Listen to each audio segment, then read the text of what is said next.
So what happened? What happened? Where is the passion? Where is the fight? The fire? Where did it go?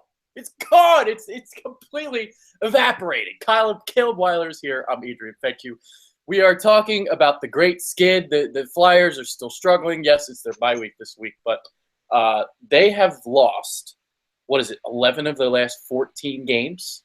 Yeah, it's been pretty awful. Ugh. Ugh. Nah. I want to puke in my mouth. I did. I had to suck it back in already. It was it's pretty embarrassing the way the Flyers have been playing right now. And I guess hockey's stealing things from football now with the bye week, but they probably couldn't have come at a better time.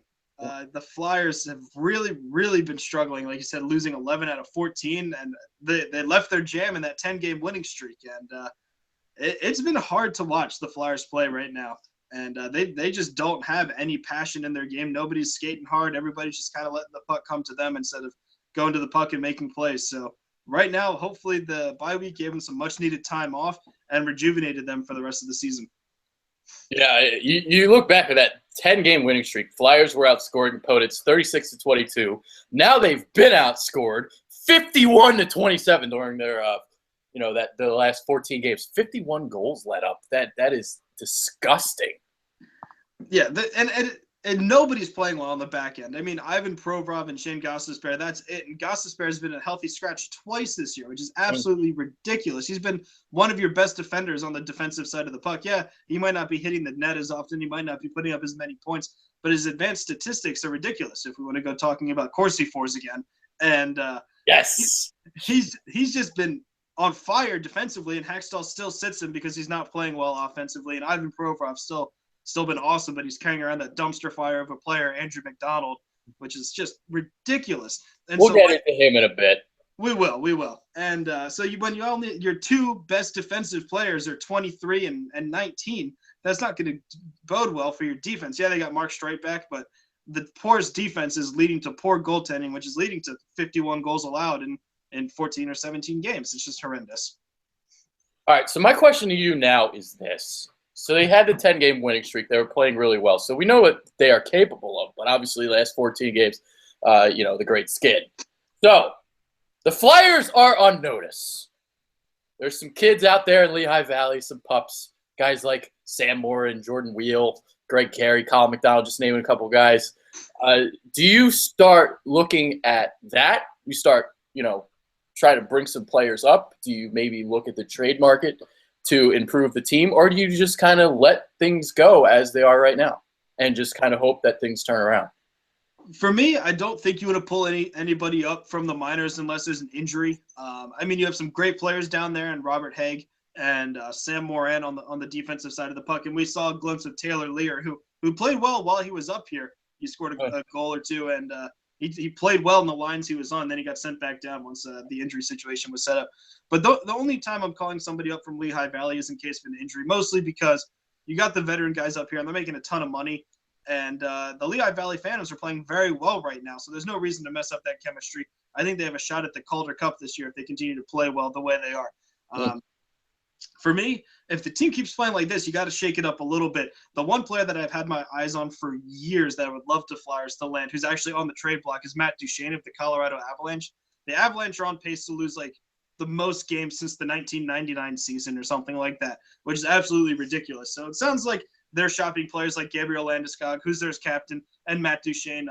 Matt Duchene's a center, and as much as I love Sean Couturier, he definitely fits better in that shutdown role in the third line. So if we could have Claude Giroux and Matt Duchene as our number one center and number two centers, that gives us some pretty good firepower into our top six. What it takes to get him, that's a tough decision because he's making a lot of money, and the Flyers are kind of strapped up against the cap now. So, that was going to be my next question. Yeah. You got to give up players like Andrew McDonald, and then you got to give up more because the Avalanche are taking him off your hands with that horrendous cap hit. So it would probably take an NHL-ready defenseman now, like Andrew McDonald and Michael Del Zotto, but I don't even know if they want them, and then some prospects and some picks. So it's a tough decision right now that Hextall has to make. Either he sits tight where he's at, or he has to make a move, and he already said he wouldn't make a move to make a statement. So we'll see what happens, but I don't think calling anybody up is the answer, but I don't think staying pat is the answer either. I do definitely think they need to make a move on defense. So they need to do something defensively. Yeah, in my opinion, a player like Mark Streit is like perfect trade bait. Just get him out of here. I like the way he plays, but I think he's making over $5 million this year. He's in the last year of his contract. We're not going to re-sign him. The Flyers aren't going to make a deep playoff run, so trade him to a team that could use an asset like that on the defensive side of the puck, a power play specialist and a veteran presence. Maybe you retain some salary to get him off your books. There's not going to be a team out there that's probably going to take Andrew McDonald. And you got players like Nick Schultz. Nobody's going to trade for him. You have Michael Del Zotto, and nobody's probably going to trade for him either. He hasn't been playing too well, and I don't want to break up the other core of Gudas, Gostisbehere, and Provorov. So it's hard to break up that core when your top four pieces aren't fitting into anybody's top six on defense. Nobody's going to want Andrew McDonald.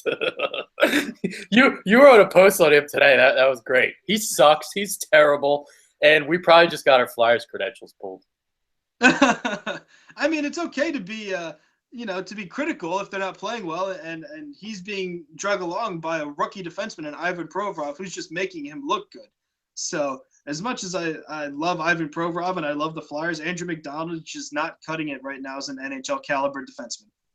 Just no good Corsi Force for him. None at all. He has negative Corsi Force. Negative Corsi Force. All right, let's talk about Claude Giroux a little bit because he was such a key cog during the 10-game winning streak. 5 goals, 12 points, plus 10 rating. And now in the last 17 games, he has 1 goal, no goals in the last 11 games, minus 15 rating in the last 15 games. So Claude Giroux, he's got to pick up his play. Yeah, it's been frustrating to watch him play because you could tell like he's still out there trying. And when Claude Giroux gets in slumps like these, like you can tell he wears his heart and his emotions on his sleeve. And as much as I love Claude Giroux, and I've always been an advocate for him being like a top 10, top 15 player in the league, still being an elite talent at 29 years of age, I still think he is an elite talent. I still think he plays well defensively, but I think he definitely lets his frustrations get to him when he's in these scoring slumps. I remember a couple years ago, he didn't score a goal for like 16 games or something like that. And so he's in a similar slump now, albeit in the middle of the season. I expect him to break out of it. I expect the Flyers as a team to be able to break out of this slump, but one player can't carry a team. It's not like it's basketball where there's 5 players who play 35 minutes out of 45. An offensive player is probably playing anywhere from 16 to 18 minutes a night if they're lucky. And so as much as Claude Giroux's not producing with the rest of the team, the rest of the team's not really helping him out either. Yeah. All right, Dave Haxtell's been getting a lot of heat too. We've kind of talked about this before, but I'll go this route there because Steve Mason played a slew of games, plethora of games. Anthony Stolarz didn't really get that much of a chance in net. Do you look at that negatively, or are you like everyone else and saying like, why did Haxtell play Mason all these games? It's a tough decision because Steve Mason was playing well, so Dave Haxtell was riding the hot hand. And when Stolarz came into play, he played well. He had that 1 shutout, and he won both of his games, which is a good record for him. But Steve Mason is the starter going forward, at least for this year. Both him and Michael Neuwirth are going into contract seasons. So chances are, 100% one of them will not be back this year or next year, rather. So I think Steve Mason is the goalie you got to ride with. And as annoying as it was that he's been playing all these games, you could tell it caught up to him a little bit. He's being a little bit more sluggish. He's not playing the puck as well. So it's been frustrating to see that. But I believe Steve Mason is the better goaltender over Michael Neuwirth. They both show flashes, but either way, I don't think Michael Neuwirth's the long-term solution in that. Steve Mason might be, but with the Flyers goalies in the pipeline that they have to, with Anthony Stolarz, Carter Hart, Felix Sandstrom, and it's just, as much as I love Steve Mason, he's not the long-term answer in goal. He's going to be 30 years old soon. You sign him to another bridge deal if he takes it. If not, you sign another veteran goaltender for a year, let Stolarz back him up, and then the Flyers, become serious contenders in 2018 to 2020. Who are the guys you like most of that pipeline? Out of all the goalies, I think Carter Hart has the best chance. He was just named the WHL goalie of the week again. He's 19-3-5 with a goals against average underneath 2 goals per game, which is just phenomenal. I know he lost in the World Juniors, which is a tough game. I actually watched the whole thing in the shootout. And sidebar real quick, whose idea is it to end not Olympic, but international tournaments with a shootout? That's just ridiculous. Back on point here now. So Carter Hart has just been a phenomenal goalie. He showed well in the latter half of that tournament, and he's just been playing ridiculously well down in juniors. So he still has another year of juniors left after this, and then he'll be on the Phantoms. But I definitely see him coming up sooner than later. So you're saying that the Flyers might actually have a franchise goaltender? It could be a thing. I mean, when your GM is an ex-franchise goaltender and he's been drafting goalies. The last. And he's been drafting goalies left and right. One of them's bound to hit, and it looks like Carter Hart's going to be that guy. Yeah, well, his offseason moves haven't been that great. Dale Weiss, Boyd Gordon, they've been kind of busts. Yeah, well, Dale Weiss is an interesting case because he plays fast and he drives the play, but he goes as the rest of the team goes. You know, if the third and fourth lines aren't scoring or aren't, you know, helping out with the top two lines, he's not going to score either. So I'd like to see him on the team, and I'm glad we picked him up.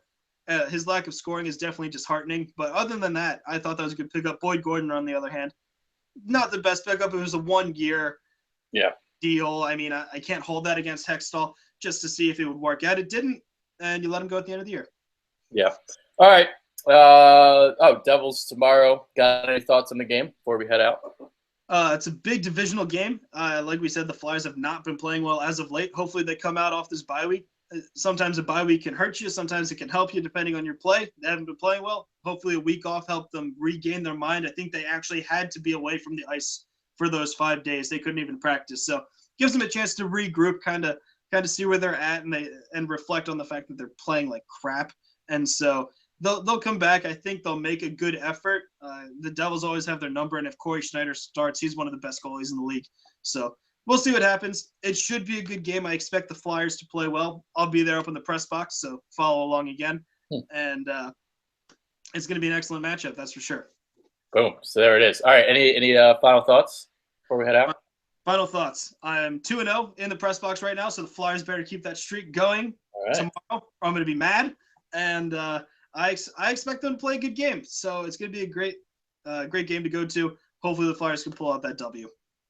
Yeah, they are 4-1 when I'm in the press box. Now, the one loss was when you were at the game. So you clearly discounted, or whatever you call it, masked out my my good luck charm. So I did. So that's why I go more than you now, because your luck is out. You go more because you know more about hockey than I do. I'm not a big hockey guy. Okay, that's what we'll say. I'm a football guy. I'm an Eagles guy. But I could still write with the best of them though. That's for sure. I'll be definitely going to board games though, because Nick and I talked about it. But that's another subject. Nobody needs to know about that. That is Caleb Weiler. I am Adrian Fedke. We are out, and go Flyers. You know, shit, man. Got to score a goal sometime, Claude. It's gonna happen tomorrow.